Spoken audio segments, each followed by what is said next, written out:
कि मनोकामना पूर्ण हेतु पिछले मंगलवार की सुबह मैंने जो ही हनुमान जी के दरबार गया और हनुमान जी को लड्डू चढ़ाया, हनुमान जी बोले बेटा केक नहीं लाया।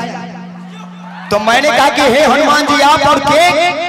हनुमान जी बोले बेटा बदलते परिस्थिति को देख। मैंने कहा कि हे हनुमान जी बदलते परिस्थिति आखिर माजरा क्या है? हनुमान जी बोले कि पिछले मंगलवार की सुबह एक कुंवारी अखंडित नारी मेरे सन्मुख आई, अरे राजनीतिक रौब दिखाई और ससुरा लड्डू कहकर केक खिलाई। क्या बताएं, अरे क्या बताएं, उस दिन से मेरा दिल ही डोल गया और राम कसम टेस्ट ही बदल गया।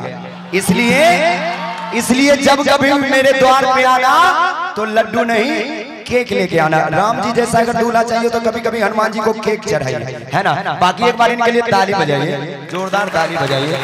अच्छा रुपेश भैया, बिहार में मुझे अलग पहचान देने का सबसे बड़ा रीजन जानते हैं क्या था? कि मैं हर गाने के बीच में एक हिंदी गाना जरूर जोड़ती हूँ।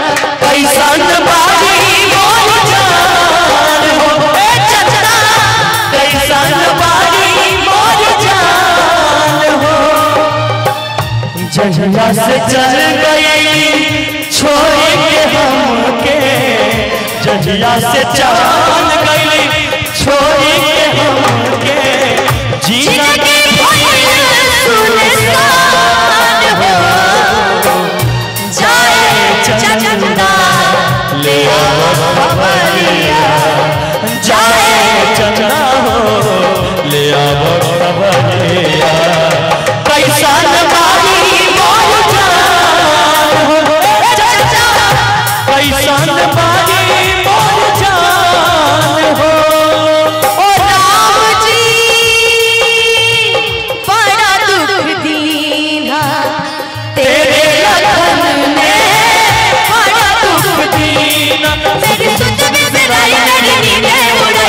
मुश्किल कर दिया बड़ा दुख दीना, तेरे लगन ने बड़ा दुख दीना।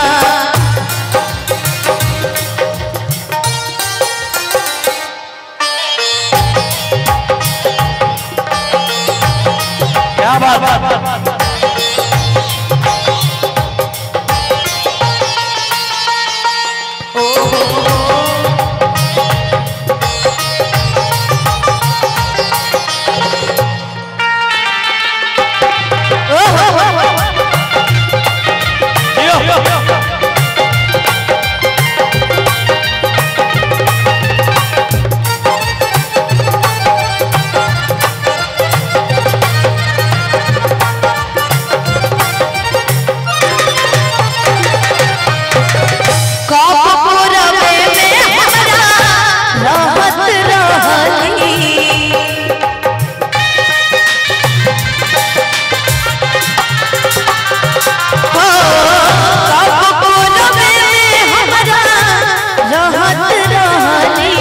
बबलू मंडल जी की तरफ से 500। देखिए मुखिया जी के लड़के राजू मंडल जी की तरफ से हजारों रुपए के और इधर आशीर्वाद हजारों का आशीर्वाद बबलू मंडल जी की तरफ से।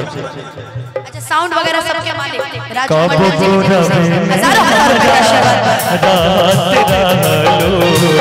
छल भर जुदाई साहत रहली, अब तक हमार बिना देखले सुरतिया, अब तमार बिना देखले सुरतिया, अचके में हो जाता बिहार हो जाए चंदा ले आओ खबरिया, जाए चंदा ले आओ खबरिया। कैसन बारी मोर जान हो, कैसन बारी मोर जान हो। राजीव भैया जान गईली हो।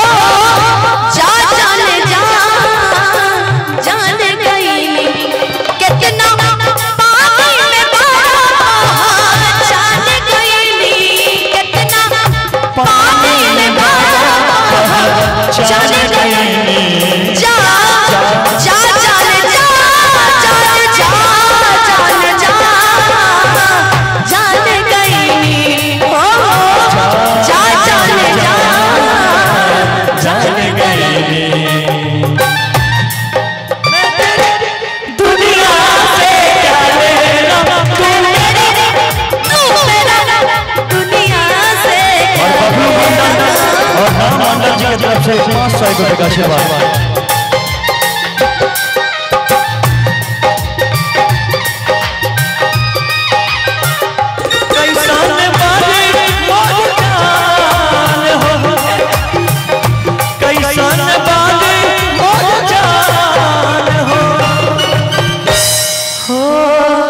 जैसे चकोर बिना तू अकेला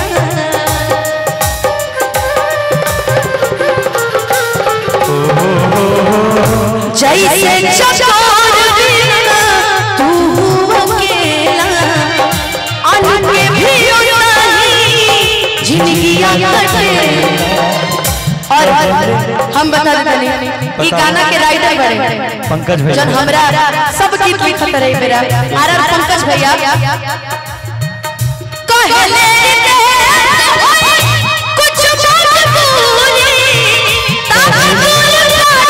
मोर परान हो जाए चंदा ले आवा खबरिया जाए चंदा ले आवा खबरिया कैसन बागी मोर जान हो चंदा कैसन बागी मोर जान हो ए चंदा कैसन बागी मोर जान ए चंदा कैसन बागी मोर जान ए चंदा कैसन बागी मोर जान ए चंदा कैसन बागी मोर जान हे चंदा